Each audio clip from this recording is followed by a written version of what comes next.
Hello everyone, meteorologist Jordan Darensburg here, and I'm going to be a little brief here because we're going to be doing a little bit more of a recording for some shows that we're going to be working on. So I'm going to try and be brief here real quick, and we're going to take a quick look outside. Looks really nice on this Friday afternoon as you take a live look at let's go to the wall. There we go. And we're looking outside. That's a 360 loop over Lake Austin. That thing looks pristine this time of year. Will be a great place to take a dip for this Father's Day weekend, I'm just saying. But as we take a look at what we're tracking a few storms that are going to return later on this afternoon, but they're mostly going to be east of I-35 with just a few spotty storm chances for the weekend, but we're going to really heat it up as we get closer to Juneteenth and the first day of summer. Temperature-wise, we're in the double 8s at the airport and 87 at Camp Mabry, and we are looking at lower 80s at least across the rest of the KVUE viewing area with mostly upper 80s east of I-35.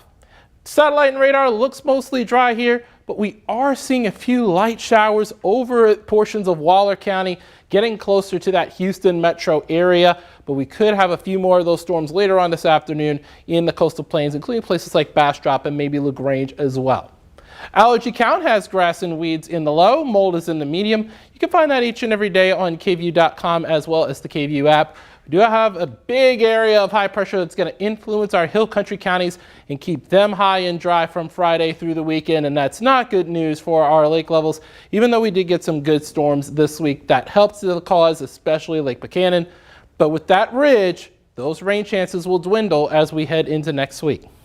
Hour by hour, we're looking mostly at around a 20% chance. Some areas in the coastal plains have it at a 30% chance as well. But then those chances dwindle once the sun goes down, and that is because we are going to have lower instability in our atmosphere. So temperatures today getting to the mid 90s, and then eventually we'll be getting down to those upper 70s. Clouds increasing over time because of that southeasterly breeze bringing in that moist air.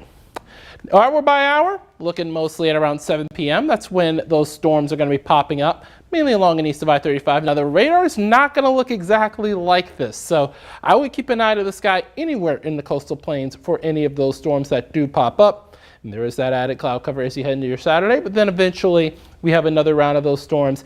Not as widespread, though, as we head through around 4:30 in the afternoon tomorrow. Upper 90s, 20% chances of storms with a healthy mix of sun and clouds for your Father's Day. And as we take a look at the next 7 days, the dry air will come on in and we'll get very close to the triple digits as we head through Wednesday. Early indications are another storm chance ramping up for Juneteenth next Thursday and maybe even the first day of summer, which is next Friday as well. So we're going to continue to monitor this very, very closely over the next 7 days. But in the meantime, we do have some recordings going on in our studio, so I'm going to go ahead and step on aside, and I will see y'all on KVUE News at 4.